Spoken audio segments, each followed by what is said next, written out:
नमस्ते जी। 21वीं श्रव्य कणिका सत्यार्थ प्रकाश स्वाध्याय एवं प्रवचन माला आप सभी धर्म प्रेमी स्वाध्यायशील महानुभावों का हार्दिक स्वागत है। हम सत्यार्थ प्रकाश के प्रथम समुल्लास का व्याख्यान कर रहे हैं, जिसमें मंगलाचरण के रूप में जिस मंत्र को और महर्षि दयानंद जी ने उद्धृत किया था, उसी की व्याख्या का समापन कर किए जा रहे हैं।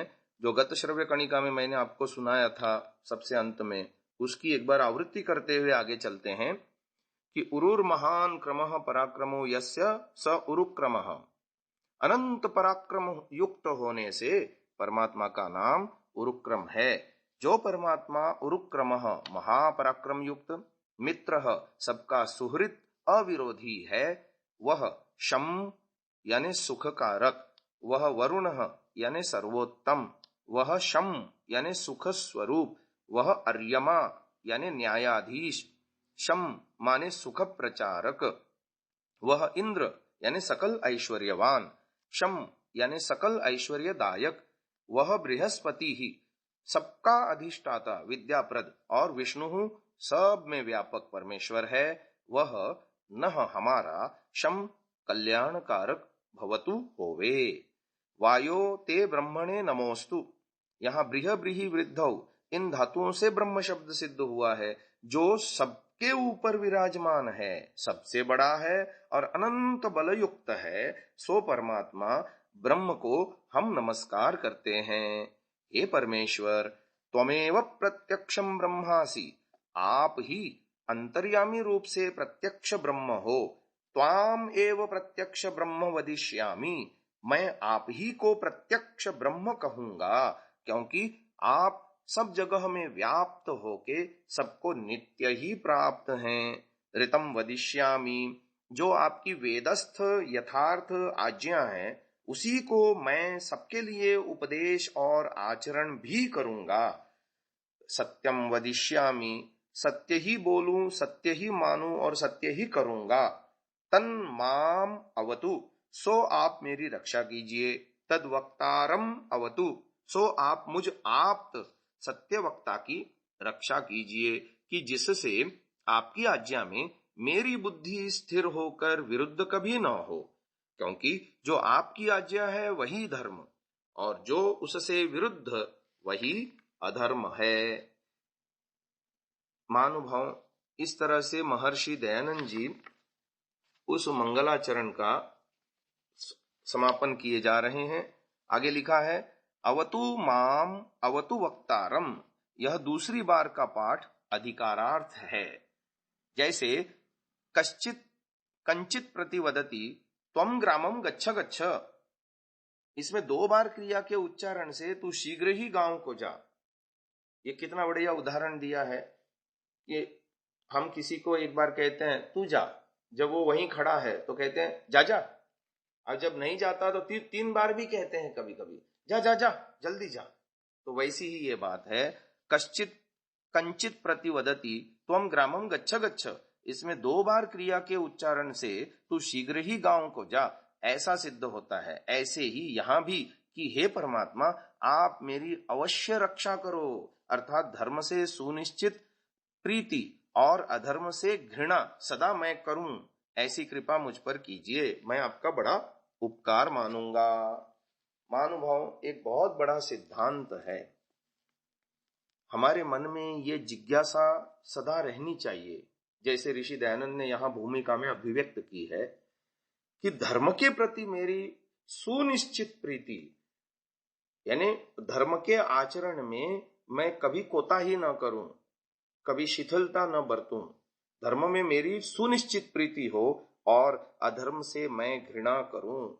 उन्नति और उत्थान का इतना बड़ा मंत्र और ऋषि दयानंद के उच्च स्तर पर पहुंचने का इतना बड़ा सूत्र हमको यहाँ भूमिका लिखते लिखते दे रहे हैं कि हमें प्रत्येक को अपने जीवन में धर्म की स्थापना करने के लिए अत्यंत प्रीति युक्त होना चाहिए, और वो सुनिश्चित करनी चाहिए कि मैं इसके अलावा मेरे पास और कोई विकल्प ही नहीं है। और अधर्म के प्रति सतत घृणा करनी चाहिए। अपने अधर्म, अपने पाप, अपने दोष से कहीं समझौता नहीं करना चाहिए। व्यक्ति प्रायः अन्यों के दोषों के प्रति सजग रहता है और उन्हें दूर करने की चेष्टाएं करता रहता है, और व्यक्ति अन्यों में धर्म की स्थापना करना चाहता है और अपने जीवन को गौण कर देता है। यहीं पर हम उन्नति के मार्ग से नीचे गिर जाते हैं, पतन को प्राप्त होते रहते हैं।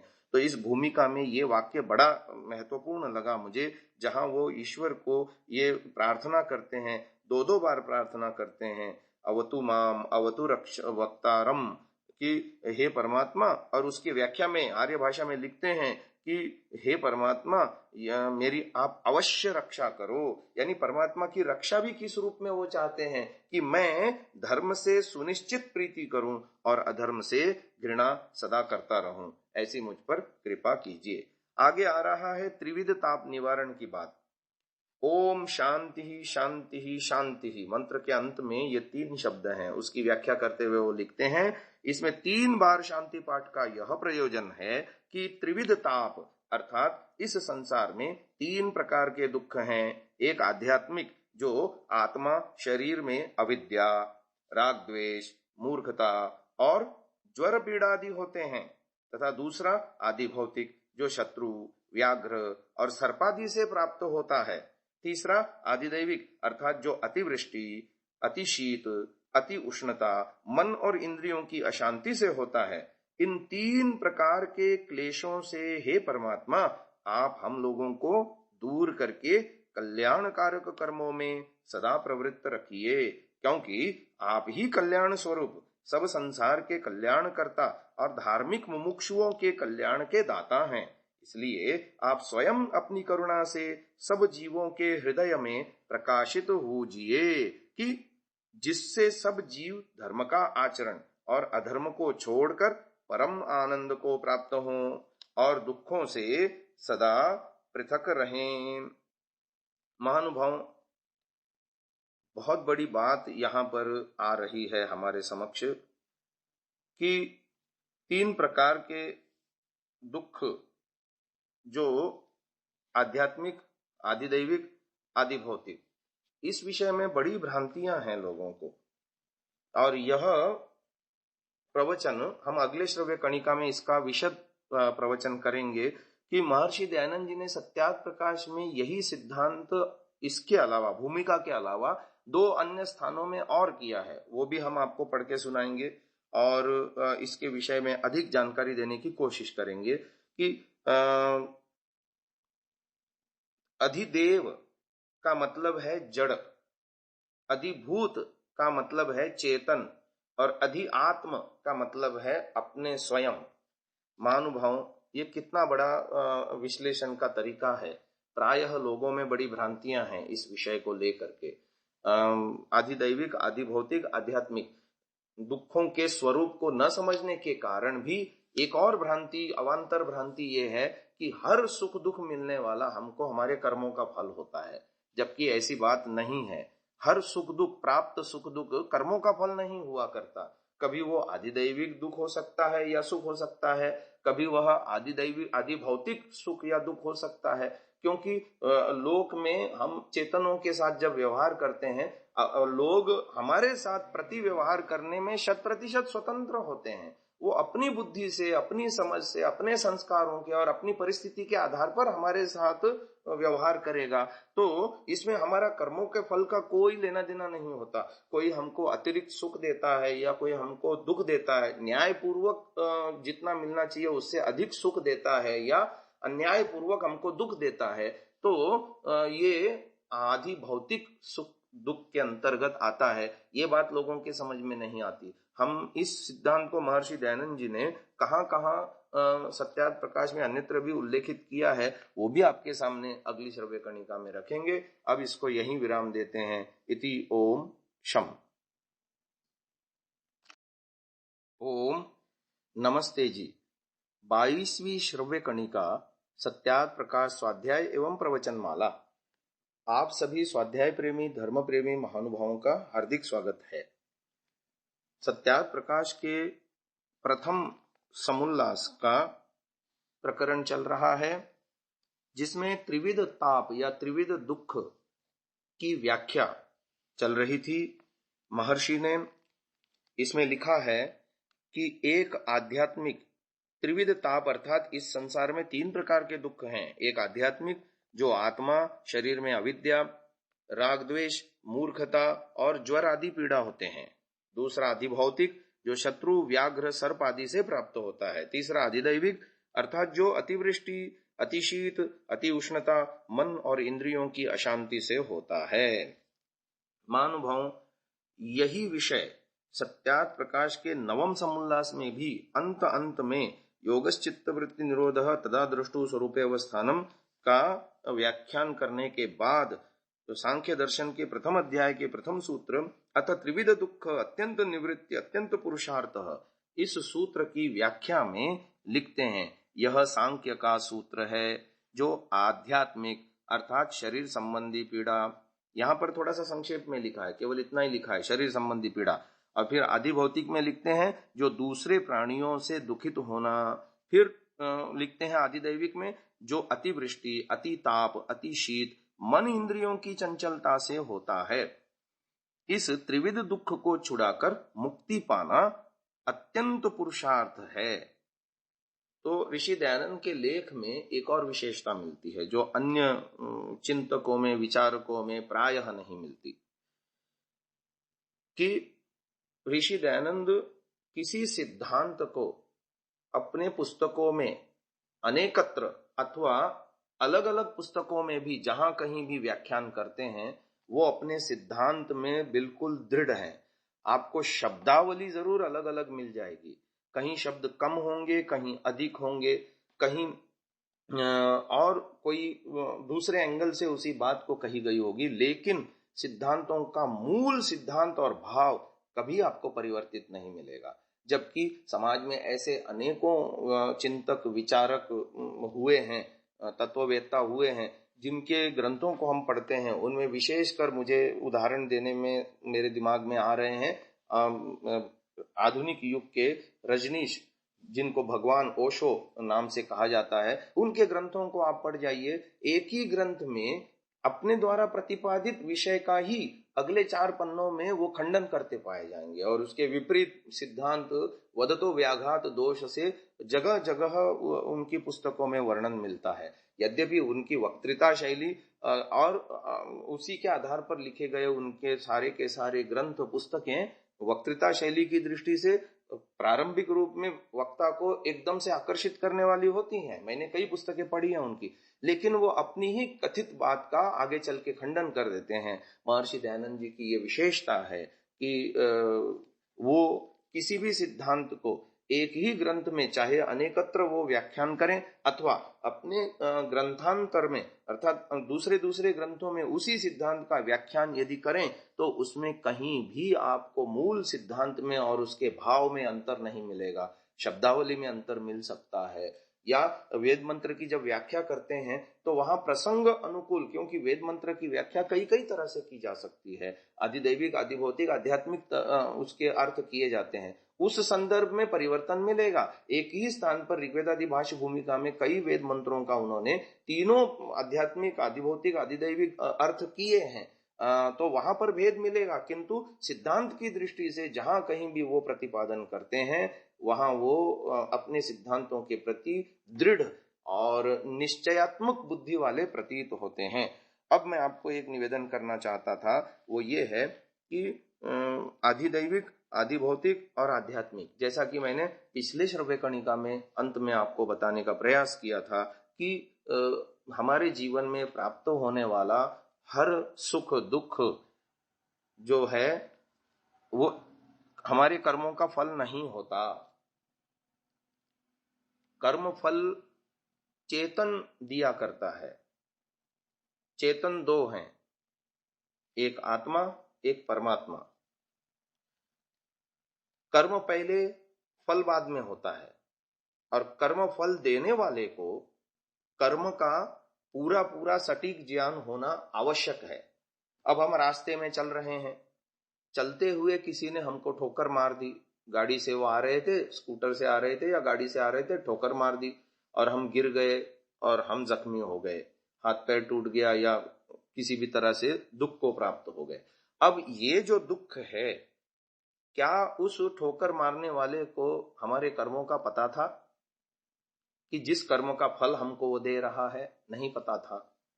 तो नहीं पता था, तो ये वाला जो हमको दुख मिला उसके ठोकर मारने से, वो कर्म का फल नहीं हो सकता। ये तो आदि भौतिक दुख के अंतर्गत आएगा। इसी तरह से आदि दैविक दुखों के विषय में भी समझना चाहिए। महानुभाव, कर्म, हर हर सुख दुख कर्म का फल नहीं होता, ये बात।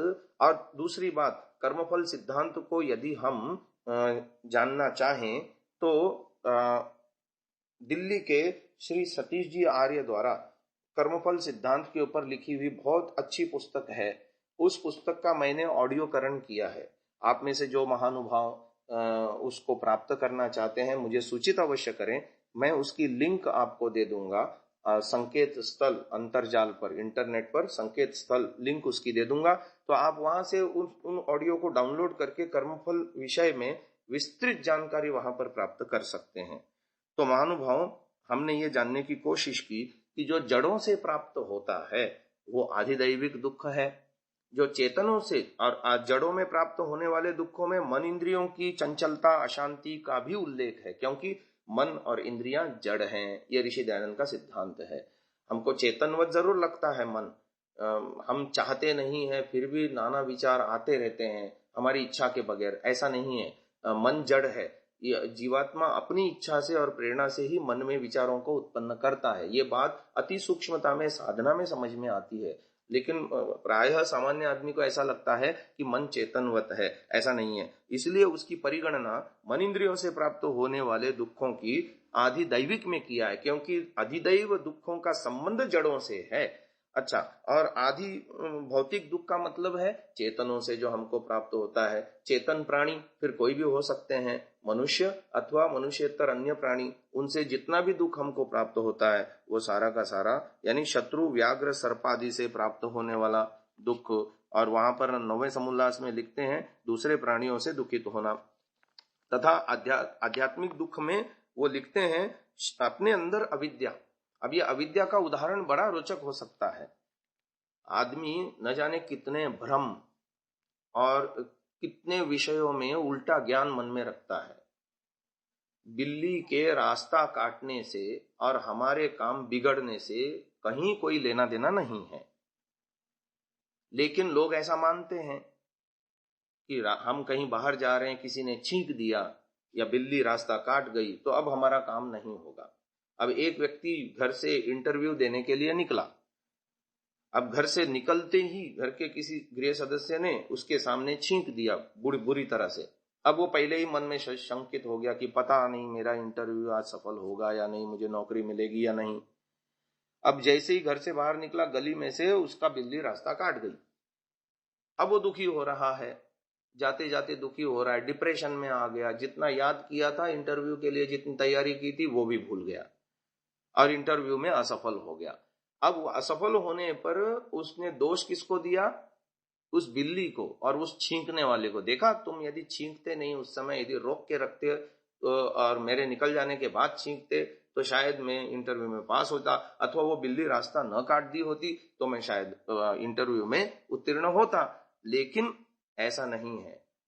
वो अपनी अविद्या के कारण, गलत मान्यता के कारण स्वयं अवसाद को प्राप्त हुआ, डिप्रेशन में आ गया और उसके कारण से पूर्व तैयारी जो उसने की थी वो भी भूल गया और इंटरव्यू में उत्तर सहज रूप से नहीं दे पाया और जो है उससे बेहतर लोग उनको मिले और उसको वो पद नहीं मिल पाया, नौकरी नहीं मिल पाई। ये कारण था मूल। लेकिन उसने अविद्या के कारण से गलत जगह पर वो कर लिया।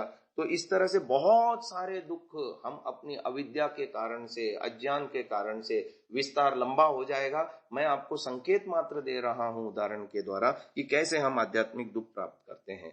अगली श्रव्य कणिका में हम आपको बताने का प्रयास करेंगे इन तीनों दुखों में से कौन सा दुख सबसे ज्यादा मनुष्य को सताता है। अब इस व्याख्यान को यहीं विराम देते हैं। ओम। ओम नमस्ते जी। 23वीं श्रव्य कणिका सत्यार्थ प्रकाश स्वाध्याय एवं प्रवचन माला आप सभी धर्म प्रेमी स्वाध्यायशील महानुभावों का हार्दिक स्वागत है। महानुभाव, गत श्रव्य कणिका में सत्यार्थ प्रकाश प्रथम समुल्लास में जो त्रिविध ताप निवारण, त्रिविध दुख का स्वरूप और ताप निवारण की जो महर्षि दयानंद जी की व्याख्या थी, उसके ऊपर हमने आपके सामने कुछ बातें रखी। हालांकि वो संक्षेप थी, उसका थोड़ा सा विस्तार करने की इच्छा से एक रोचक बात आपके सामने रखना चाहता हूं। मैंने फेसबुक पर एक दो हफ्ते पूर्व एक प्रश्न रखा था कि मनुष्य के जीवन में आध्यात्मिक दुख की मात्रा अधिक है, आधिभौतिक दुख की मात्रा अधिक है या आधिदैविक दुख की मात्रा अधिक है। मुझे जानकर आश्चर्य हुआ कि जीवन के सबसे महत्वपूर्ण इस बिंदु पर लोगों का व्यापक अज्ञान देखा मैंने। केवल 2 व्यक्तियों ने जो टिप्पणियां आई, मुश्किल से 8-10 लोगों की टिप्पणियां आई। उन 8-10 लोगों में 2 व्यक्तियों ने सही उत्तर दिया, और मैं जानता हूं उन 2 व्यक्तियों को। वो गुरुकुल से पठित हैं, दर्शन आदि पढ़े हुए हैं, स्वाध्यायशील हैं, प्रतिदिन उपासना चिंतन आदि करने वालों में से हैं, जिन्होंने उसका सटीक उत्तर दिया। बाकी लोगों में से किसी ने सही उत्तर नहीं दे पाए, संशित भ्रमित देखे मैंने, मतलब अज्ञानग्रस्त देखे। और कुछ लोगों ने तो इसके विपरीत बहुत सारे, सिद्धांत से विपरीत बहुत सारे तर्क दिए। तो मैं इस विषय में आपके सामने थोड़ा सा विस्तार से बताने की इच्छा रखता हूं। महर्षि दयानंद जी ने जो हमारे सामने व्याख्या रखी इन त्रिविध दुखों की, जब भी हम कहते हैं, किसी कार्यक्रम का अंत करते हैं तो शांति पाठ से करते हैं। शांति पाठ के बाद 3 बार ओम शांति शांति शांति ये जो बोलते हैं, इसके ये केवल शाब्दिक होता है हमारा, हम इसके पीछे का मुख्य तात्पर्य नहीं समझते। और जबकि ये मुख्य जीवन का तात्पर्य है। महर्षि कपिल जी ने अपने सांख्य दर्शन का पहला ही सूत्र इसको दिया है, इससे इसकी महत्ता का पता चलता है। अत त्रिविध दुख अत्यंत निवृत्ति अत्यंत पुरुषार्थ। 6 दर्शनों में से, इंडियन फिलोसॉफी 6 दर्शनों में से एक मुख्य दर्शन है सांख्य दर्शन, जिसमें पहला ही सूत्र ये है। तो इसमें 3 शब्द हैं, आध्यात्मिक दुख, आधिभौतिक दुख, आधिदैविक दुखों में यदि हम अधि अधि अधि अलग करेंगे, जैसे अधि आत्म, अधिभूत, अधिदैव, इनमें से अधि शब्द को अलग करेंगे तो बचते हैं दैव, भूत, आत्मा। और दैव की व्याख्या यदि ऋषि दयानंद की देखें, अतिवृष्टि, अतिशीत, उष्णता, मन इंद्रियों की अशांति, तो इससे पता चलता है ये जड़ों से संबंधित दुख है। और यदि अधिभूत की व्याख्या यदि देखते हैं, दूसरे प्राणियों से दुखित होना, यानी शत्रु, व्याघ्र, सर्प और अन्य मनुष्य आदि से प्राप्त दुख इस श्रेणी में आ जाते हैं। तो चेतनों से प्राप्त होने वाला, तो दैव और भूत में यही अंतर है कि जड़ों से प्राप्त होने वाले दुखों को, मन इंद्रियां भी तो जड़ हैं, इसलिए उसकी अशांति से प्राप्त होने वाला दुख भी इसके अंतर्गत ही आता है। और अन्य चेतनों से प्राप्त होने वाला, फिर वो चाहे मनुष्य हो या मनुष्यतर प्राणी हो, उनसे प्राप्त होने वाला दुख आधिभौतिक दुख के अंतर्गत आ गया। अब बचा आध्यात्मिक, यानी इसमें लिखते हैं आत्मा शरीर में अविद्या, राग, द्वेष, मूर्खता और ज्वरादि पीड़ा होना। महानुभाव, ये सारा आध्यात्मिक दुख के क्षेत्र में गिना गया। यानी अपने से संबंधित आत्मा आध्यात्मिक, अन्य चेतनों से संबंधित अधिभौतिक और जड़ों से संबंधित अधिदैविक। अब यदि हम इसकी मीमांसा करें कि मनुष्य के जीवन में, आज के मनुष्य के जीवन में आध्यात्मिक दुख की मात्रा ज्यादा है या अधिभौतिक दुख की मात्रा ज्यादा है या अधिदैविक दुख की मात्रा ज्यादा है, तो मैं आपको बताना चाहूंगा कि विज्ञान ने बहुत प्रगति की है, हर क्षेत्र में प्रगति की है। और विज्ञान की प्रगति में एक आदमी मेहनत करता है, किसी चीज का आविष्कार करता है, भले ही उसने उस चीज के आविष्कार में कई घंटों लगाए, कई दिनों लगाए, महीनों लगाए, वर्षों लगाए, सालों तक व्यक्ति रिसर्च करता है, तब कहीं जाकर किसी चीज का आविष्कार होता है। और आविष्कार के द्वारा मनुष्य के जीवन की कमी को दूर करने के लिए, साधनों की पूर्ति, अभाव की पूर्ति करने के लिए ये सारे आविष्कार, विज्ञान की प्रगति का उपयोग लिया जा रहा है। यदि हम इस दृष्टि से देखें तो मनुष्य के जीवन में आधिदैविक दुख की मात्रा नगण्य सी है, नगण्य सी है। और अब आप कहेंगे एक गरीब आदमी के जीवन में साधन संपन्नता ही नहीं है, तो वो तो आधिदैविक दुख से ग्रस्त है ही नहीं। वो आधिदैविक दुख से ग्रस्त नहीं है। ये इस बात से प्रमाणित हो जाता है कि कदाचित एक झोपड़े में रहने वाला आदमी अधिक नाचता है, अधिक गाता है, अधिक प्रसन्न रहता है, अधिक हंसता है, अधिक जो है आमोद प्रमोद जीता है, अपेक्षाकृत एक अमीर आदमी के, जो टेंशन में जी रहा है, अवसाद में जी रहा है। घर में रह रहे हैं सब लोग, 4 लोगों का परिवार है, लेकिन आपस में बातचीत नहीं होती, आपस में नमस्ते नहीं होती, और जो है अपने अपने अहम में जी रहे हैं। पैसे वाले हैं, सब कुछ है, लेकिन मानसिक शांति नहीं है। तो हम साधन संपन्नता या साधन विपन्नता अधिक दुख का कारण नहीं है। मुख्य दुख का कारण है आध्यात्मिक ज्ञान विज्ञान का न होना, उस स्तर का विवेक वैराग्य मानवता का दृष्टिकोण न होना, जीवन जीने का ढंग न आना। तो वो तो आध्यात्मिक दुख के अंतर्गत चला जाएगा कि साधन संपन्नता होते हुए भी वो साधन उनको सुखी नहीं कर पा रहे हैं। और एक के पास साधन विपन्नता है, गरीब है, झोपड़े में रह रहा है, खाने पीने को उतना बढ़िया नहीं है, पहनने ओढ़ने को भी चिथड़े पहने हैं, लेकिन वो प्रसन्न है। क्यों? क्योंकि उसके पास आध्यात्मिक ज्ञान विज्ञान है। तो इससे हमको पता चलता है। और दूसरों से, चेतन अन्य प्राणियों से प्राप्त होने वाले दुख के विषय में भी ऐसा ही समझना चाहिए कि भौतिक उन्नति ने मनुष्य का जीवन बहुत ही सुरक्षित और कहना चाहिए कि बहुत ही बढ़िया ढंग से जीवन चला सके, ऐसा कर दिया है। आप चिकित्सा के क्षेत्र में देख लो कि कितनी उन्नति प्रगति की है। यद्यपि गरीबों के पहुंच से बाहर है, बहुत गंभीर बीमारियां होती हैं तब गरीबों के पहुंच से बाहर है, लेकिन सामान्य रूप से चिकित्सा व्यवस्था के अंदर जो संशोधन हुए हैं और जो लाभ जनता को दिया गया है, उससे सामान्य जनता भी खूब लाभ ले रही है, दे रही है। महानुभाव, इससे पता चलता है कि मनुष्य के जीवन में आध्यात्मिक ज्ञान विज्ञान, हमने गत श्रव्यकणिका में भी आपको उदाहरणों से ये बात समझाई थी कि कैसे अपनी मूर्खता अविद्या के कारण से इंटरव्यू देने गया हुआ वो व्यक्ति जो है दोष कहीं और लगा रहा है, जबकि दोष कुछ और जगह था। तो हम ऐसा अनुभव कर सकते हैं जगह जगह जीवन में कि यदि हमें वेद ज्ञान है, ईश्वरीय ज्ञान है, सृष्टि विज्ञान का ज्ञान है, अपना संसार का और जीव के स्वरूप का यदि सटीक ज्ञान है, तो अधिकतम सुखी जीवन व्यक्ति जी सकता है। और यही रास्ता है कि जीवन में सुखी होने का और अपने आप को महानता की दिशा में आगे बढ़ाने का। और इसके बिना और कोई चारा भी नहीं है। तो महानुभावों, हमने देखा कि आधिदैविक आधिभौतिक दुख हमारे जीवन में नगण्य है, और वो व्यक्ति जीवन अपने अपने जीवन में कम कर सकता है चाहे तो। लेकिन व्यक्ति आध्यात्मिक ज्ञान विज्ञान के अभाव में आधिदैविक और आधिभौतिक दुखों से ग्रस्त पाया गया है।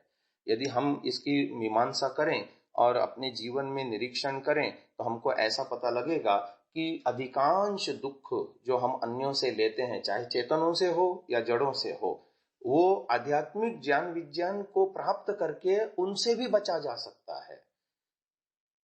हमारे ऋषि मुनि लोग जंगलों में रहते थे, और आज भी वानप्रस्थ आश्रम, संन्यास आश्रम में कम से कम साधनों में जीने की आदत जो है विकसित की जाती है।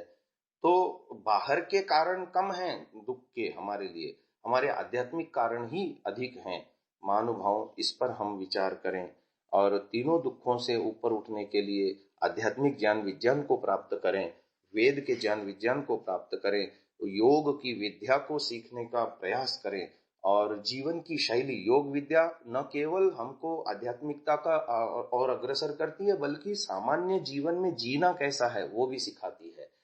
अन्यों से होने वाले दुखों से बचाने की चेष्टा हमको कराती है। ये बताती है योग विद्या कि कैसे हम राग द्वेष के कारण से, अपनी मूर्खता, अपने अज्ञान के कारण से कितने दुख दिन भर उठाते हैं, नकारात्मक चिंतन से हम कितने दुखी होते रहते हैं।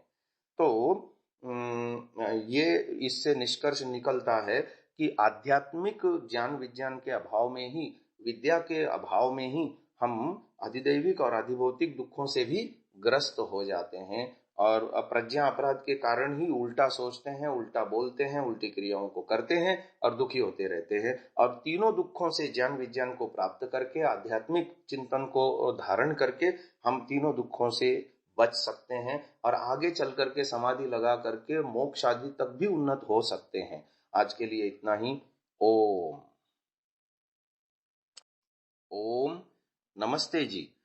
24वीं श्रव्य कणिका सत्यार्थ प्रकाश स्वाध्याय एवं प्रवचन माला आप सभी धर्म प्रेमी सज्जन महानुभावों का, स्वाध्यायशील महानुभावों का हार्दिक स्वागत करता हूं।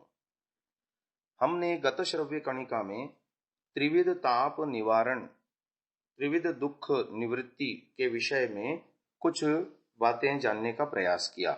अब हम प्रथम समुल्लास के स्वाध्याय में आगे बढ़ते हैं। महर्षि दयानंद जी एक एक ईश्वरीय नामों को लेकर के व्याख्या करते जाएंगे।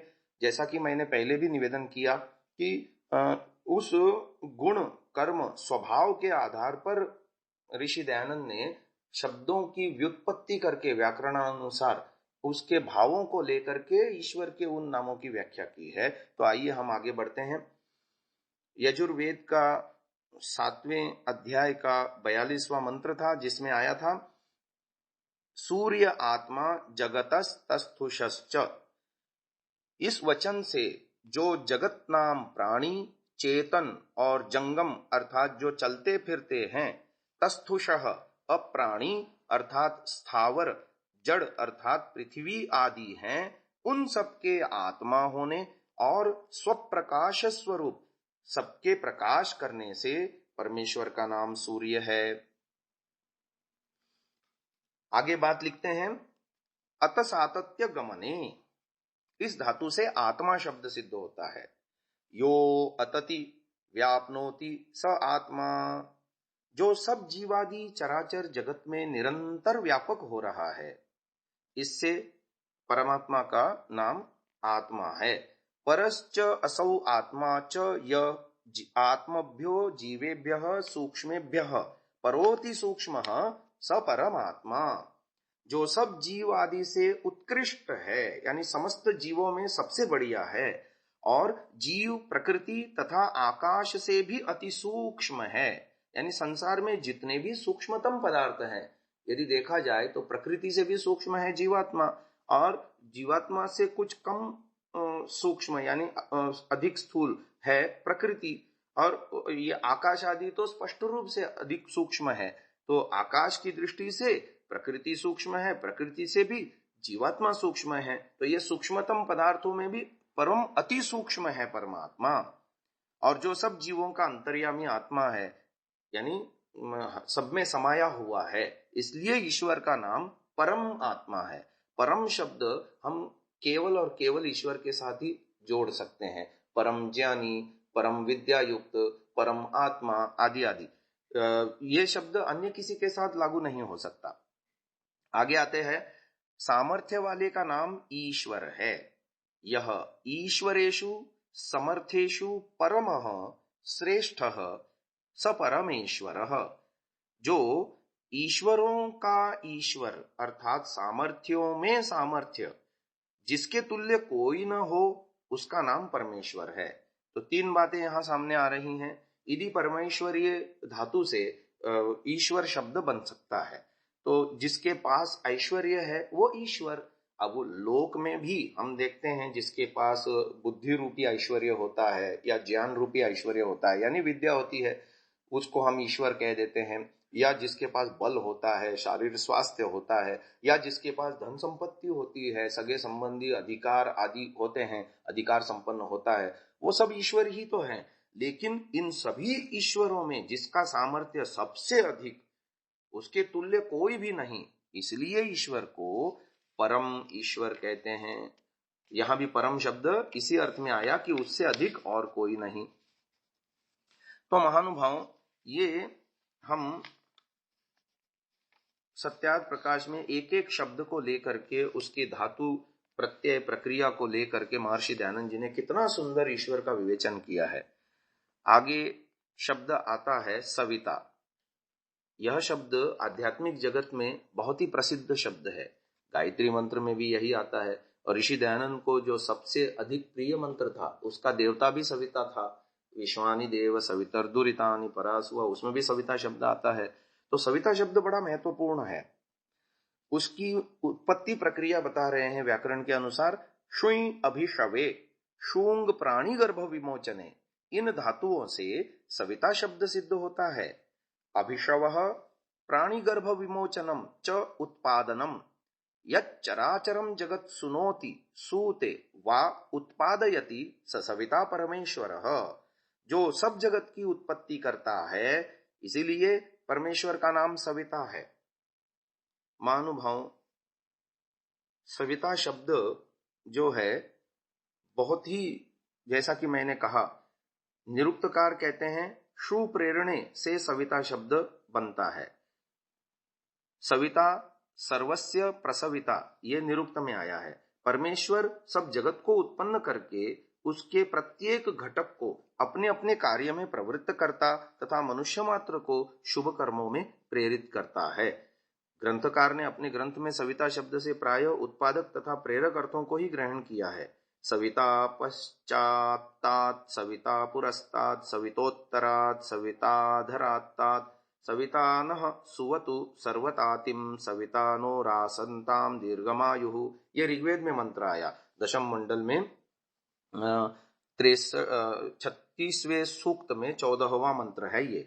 ऋग्वेद के इस मंत्र में सविता शब्द का प्रयोग सर्वत्र परमेश्वर के ही रूप में हुआ है, परमेश्वर के लिए ही हुआ है। ऋग्वेद के ही 5वें मंडल के 82वें सूक्त में के भी सभी 9 मंत्र सविता देवता के लिए हैं। सखाय आ निषेदत, सविता स्तोम्यो नुनः, दाताराधांसि शुंभति। इस मंत्र में परमेश्वर का उत्पादक, स्तोतव्य और दाता के रूप में सविता नाम से ग्रहण किया गया है। तो महानुभाव, सविता शब्द का बहुत ही विस्तार है। तो ये ईश्वर जो सारे जगत का उत्पादक है, हमारे अंदर भी जितना भी शरीर आदि बन रहा है, कोशिकाएं बन रही हैं, भोजन खा रहे हैं, तो ये सब रक्त, रस, मांस, मेद, अस्थि, मज्जा, शुक्र आदि बन रहा है। माँ समझती है कि मैं बच्चे की निर्मात्री हूं, ऐसा नहीं है। माँ तो केवल गर्भ में शरीर को धारण भर करती है, खाए पिए अन्न रस से उसको जो है व्यवस्था देती है शरीर को उत्पन्न करने के लिए। लेकिन असली निर्माता तो सविता परमात्मा ही है। गर्भ में भी जो है बच्चे के शरीर का जो निर्माण हो रहा है, उसका निर्माता परमात्मा है, और इसलिए ईश्वर को सविता कहते हैं। आगे चलते हैं। अगला एक बहुत बड़ा शब्द आ रहा है। इस श्रव्य कणिका में उसकी पूरी व्याख्या संभव नहीं है, पर जितनी व्याख्या कर सकेंगे हम करते हैं। शब्द है देव। देव शब्द बड़ा प्रसिद्ध है, तो उसकी व्याकरण अनुसार व्युत्पत्ति बता रहे हैं। देवो क्रीड़ा, विजिगीषा, व्यवहार, द्युति, स्तुति, मोद, मद, स्वप्न, कांति, गतिषु। तो ये धातु पाठ में पढ़ा हुआ है, पाणिनीय धातु पाठ में। ये जो मैंने आपके सामने पढ़ा वो इस प्रकार से है। इसकी लंबी चौड़ी व्याख्या ऋषि दयानंद ने की है, दो प्रकार से की है। संस्कृत में भी की है और आर्य भाषा हिंदी में भी की है। वो हम इसमें आपको सुनाते हैं और फिर इसकी व्याख्या हम अगले श्रव्य कणिका में करेंगे। तो ऋषि दयानंद लिखते हैं, इस धातु से देव शब्द सिद्ध होता है। क्रीड़ा, जो शुद्ध जगत को क्रीड़ा कराने, विजिगीषा, धार्मिकों को जिताने की इच्छा युक्त, व्यवहार, सब चेष्टा के साधन उपसाधनों का दाता, द्युति, स्वयं प्रकाश स्वरूप और सबका प्रकाशक, स्तुति, प्रशंसा के योग्य, मोद, आप आनंद स्वरूप और दूसरों को आनंद देने हारा, मद, मदोन्मत्तों को ताड़ने हारा, स्वप्न, सबके शयनार्थ रात्रि और प्रलय का करने हारा। मद यानी मदोन्मत्तों का स्वप्न हो गया। कांति, कामना के योग्य, और गति ज्ञान स्वरूप है, इसलिए उस परमेश्वर का नाम देव है। अब आगे चल करके इसी की संस्कृत में भी और हिंदी में भी दोनों तरह से अलग से भी व्याख्या कर रहे हैं। वो लिखते हैं, अथवा यो दिव्यति क्रीडति वासदेवः, जो अपने स्वरूप में आनंद से ही आप ही क्रीड़ा करे, अथवा किसी बिना किसी के सहाय के क्रीड़ावत सहज स्वभाव से सकल जगत को बनाता, सब क्रीड़ाओं का आधार है, वह ईश्वर देव है। यो विजिगीषते सदेवः, जो सबको जिताने हारा यानी धार्मिकों को जिताने हारा, स्वयं अजेय अर्थात जिसको कोई भी ना जीत सके, उसका नाम देव है। व्यवहारयति सदैव, जो न्याय और न्याय रूप व्यवहारों को यथावत जानने वाला और उसका उपदेष्टा। यश चराचरम जगत द्योतयति सदैव, जो सब चराचर जगत का प्रकाशक है, इससे ईश्वर का नाम देव है। यह स्तूयते सदैव, जो सब मनुष्यों की प्रशंसा के योग्य है, यानी मनुष्यों के द्वारा वही ईश्वर प्रशंसा के योग्य है, इसलिए ईश्वर का नाम देव है और निंदा के योग्य कभी ना हो। यो मोदयति सदैव, जो स्वयं आनंद स्वरूप दूसरों को आनंद कराता, जिसको दुख का लेश मात्र भी ना हो, वह देव है। यो माद्यति सदैव, जो सदा हर्षित शोक रहित है, दूसरों को हर्षित कराने हारा, दुखों से पृथक करने हारा है, वह देव है। यह स्वापयति सदैव, जो प्रलय समय अव्यक्त में सब जीवों को सुलाता है, इसलिए ईश्वर का नाम देव है। यह कामयते काम्यते वासुदेव, जिसके सब सत्य काम और जिसकी प्राप्ति की कामना सब शिष्ट करते हैं, इसलिए वो देव है। यो गच्छति गम्यते वासुदेव, जो सब में व्याप्त और जानने योग्य है, इसलिए उस परमेश्वर का नाम देव है। आज के लिए इतना ही। इसकी विशेष व्याख्या अगले श्रव्य कणिका में करेंगे। इति ओम। ओम नमस्ते जी। 25वीं श्रव्य कणिका सत्यार्थ प्रकाश स्वाध्याय एवं प्रवचन माला। आप सभी धर्म प्रेमी महानुभावों का हार्दिक स्वागत है। महानुभावों, सत्यार्थ प्रकाश के प्रथम समुल्लास को आधार बना करके देव शब्द की व्याख्या चल रही है। दिव क्रीड़ा विजिगीषा व्यवहार द्युति स्तुति मोद मद स्वप्न कांति गतिषु। यह धातु पाठ में चतुर्थ गण में पहली ही दिवादी गण की पहली ही धातु है। तो चौथा गण है दिवादी गण, भौद्यदादि जोहोत्यादि दिवादी। तो इस तरह से चौथे गण की ये प्रथम जो है धातु है। इस धातु में 10 विशेषण आए हैं और दिव शब्द से देव शब्द बनता है व्याकरण प्रकरणानुसार, और इसी से स्त्रीलिंग प्रत्यय करने से देवी शब्द भी बनता है। तो दिव क्रीड़ा विजिगीषा इस धातु के अनुसार ही देव और देवी शब्द बना। तो महर्षि दयानंद जी ने देव शब्द के अर्थ व्याकरण प्रक्रिया अनुसार हमारे सामने निरुक्ति व्याख्या करके रख दी और कहा कि देवी के भी उतने ही अर्थ होते हैं, देवी शब्द के भी उतने ही अर्थ लिए जाएंगे। सबसे पहला है विशेषण क्रीड़ा, यानी हम कहते हैं ना कि ये काम तो मेरे बाएं हाथ का खेल है। जिस काम में हम दक्ष होते हैं, जिस काम को हम बार बार करते हैं, उस काम में हम कुशल हो जाते हैं। तो संसार बनाना ईश्वर के लिए क्रीड़ावत है। ऋषि दयानंद वही तो लिखते हैं कि जो शुद्ध जगत को क्रीड़ा कराने, यानी जो अपने स्वरूप में आनंद में आप ही क्रीड़ा करे अथवा बिना किसी के सहाय से क्रीड़ावत सहज स्वभाव से सारे जगत को बनाता, सारे जगत का आधार है, सारे जगत को धारण करता, सबके कर्म फलों को देता, ये उसके लिए खेल खेल में है। उसको कोई जोर नहीं पड़ता, उसको कोई पूर्व तैयारी नहीं करनी पड़ती, ये उसके लिए सहज है, क्रीड़ावत है। तो ये पहला शब्द था, पहला विशेषण था क्रीड़ा। फिर आता है विजिगीषा। विजिगीषा माने अजेय। इसमें ऋषि दयानंद लिखते हैं धार्मिकों को जिताने की इच्छा युक्त रहने वाला। ईश्वर धार्मिकों को ही जिताता है। सत्यमेव जयते नानृतम, ईश्वर के दरबार में जो धर्मयुक्त व्यवहार करते हैं उसी की जय होती है। ईश्वर उसी को ज्ञान देता है, बल देता है, विद्या देता है और मोक्ष जन्य आनंद देता है और उसको जन्म मरण से छुटकारा दे करके पार लगाता है उसकी नैया। जो अधार्मिक है, ना ईश्वर उनको प्रोत्साहन देता बल्कि उनको दुख देता। उसके लिए ईश्वर रुद्र बन के आता है, उसकी व्याख्या आएगी आगे चल करके। तो हम देखते हैं धार्मिकों को ना तो प्रोत्साहन देता है बल्कि हतोत्साहित करता है, मन के अंदर भय लज्जा शंका उत्पन्न करता है और जो है उसको उस बुरे काम से बाहर निकालने की प्रयास करता है ईश्वर। तो ईश्वर जो है विजिगीषते, जो सबको जिताने हारा, स्वयं अजेय, ईश्वर को कोई भी नहीं जीत सके, ऐसा ईश्वर है। फिर तीसरा आता है, तीसरा विशेषण है व्यवहार। व्यवहार माने जो ईश्वर सब चेष्टा के साधन उपसाधनों का दाता है।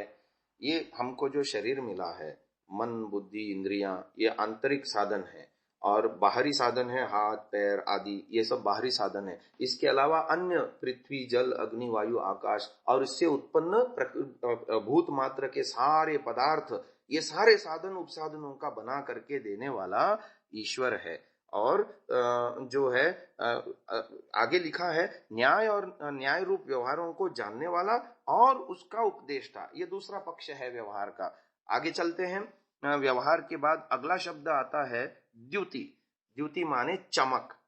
संस्कृत में द्युति को चमक कहते हैं।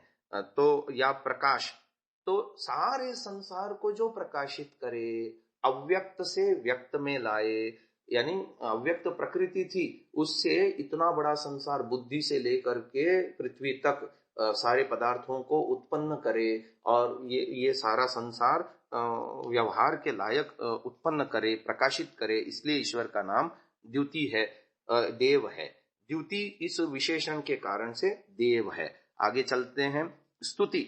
स्तुति माने प्रशंसा के योग्य। संसार में जिसके पास भी गुण होता है, सामर्थ्य होता है, बल होता है, अधिकार होता है, उसकी प्रशंसा की जाती है, उसकी स्तुति की जाती है। जो अच्छे काम करता है, ईश्वर इन कामों में सबसे अधिक कौन है? तो ईश्वर है।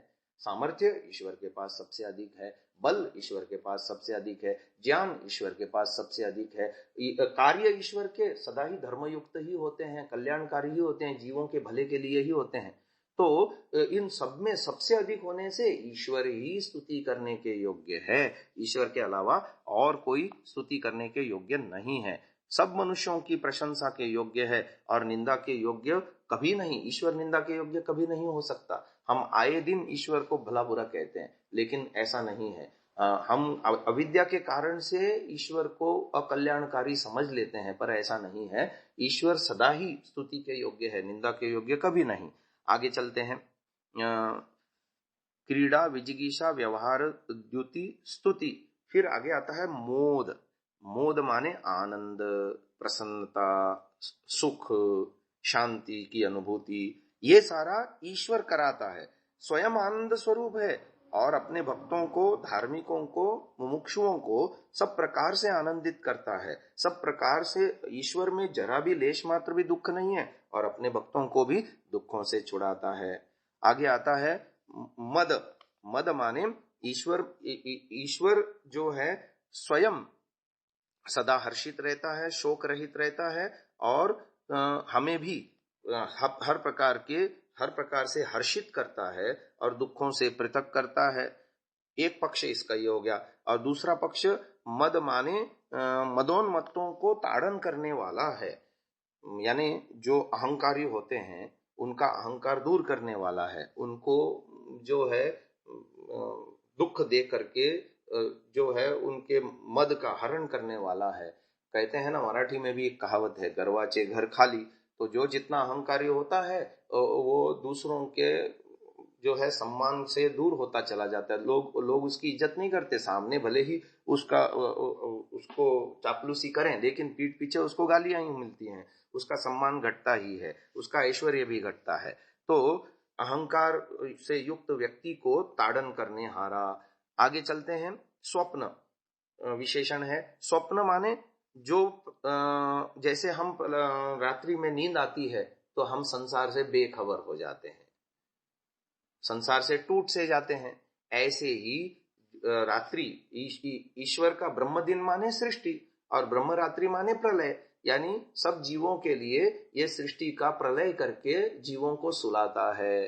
जो बद्ध जीवात्माएं होती हैं वो मूर्छित अवस्था, जैसे कोमा में जैसे आदमी चला जाता है तो क्या हालत होती है, वैसे ही जीव की हालत होती है जो अभी मुक्ति को प्राप्त नहीं हुए हैं। जो मुक्त जीवात्माएं हैं वे तो ईश्वर के आनंद में स्वच्छंद विचरण करती हैं प्रलय काल में भी, लेकिन जो बद्ध जीवात्माएं हैं जिनकी अभी मुक्ति नहीं हुई है उनको प्रलय रूपी रात्रि करके सुलाता है।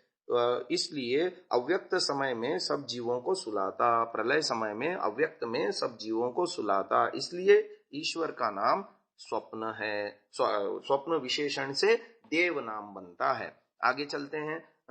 स्वप्न के बाद आता है कांति।